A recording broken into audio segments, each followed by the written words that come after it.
ថ្ងៃនេះអាចមានភ្លៀងបេះដូងមិនត្រូវភ័យផ្លូវមិនត្រង់ក៏ដោយក៏យើងនៅតែទៅសុបិននៅមុខឆ្ងាយតែពន្លឺមិនធ្លាក់សូបិននៅមុខឆ្ងាយតែពន្លឺមិនធ្លាក់ចាំតែចំហានតូចនាំយើងឈ្មោះទៅរកវាពេលដែលអស់កម្លាំងហើយចង់ឈប់ដើរ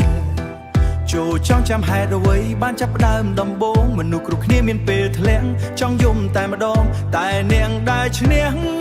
គឺនាងមិនបោះបង់កុំបោះបង់កុំបោះបង់សូមនៅក្នុងចិត្តទោះបីបរាជ័យក៏ត្រូវតែបន្តកុំបោះបង់កុំបោះបង់អនាគតនៅមុខថ្ងៃណាមួយភ្លឺឡើងអ្នកនឹងឈ្នះមើលទៅមុខទៀតកុំមើលក្រោយយូរអ្វីដែលកន្លងទៅគ្រាន់ជាមេរៀនជំហានតូចតូចនាំទៅជោគជ័យធំជឿលើខ្លួនឯងហើយកុំភ្លេចស្នាមញញឹម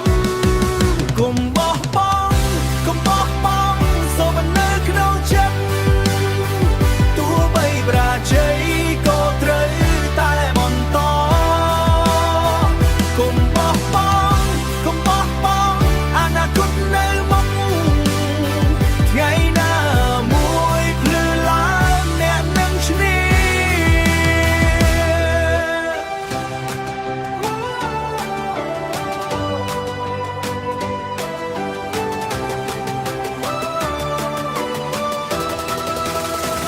កុំបោះបង់កុំបោះបង់សូមនៅក្នុងចិត្តទោះបីបរាជ័យក៏ត្រូវតែបន្តកុំបោះបង់កុំបោះបង់អនាគតនៅមុខថ្ងៃណាមួយភ្លឺឡើងអ្នកនឹងឈ្នះថ្ងៃស្អែកនៅរងចាំអ្នកនៅតែអាចឈ្នះសូបិនមិនឆ្ងាយបើបេះដូងមិនចុះចាញ់ចូលតែបន្តដើរទោះបីយឺតក៏ដោយពន្លឺជោគជ័យនឹងភ្លឺសម្រាប់អ្នក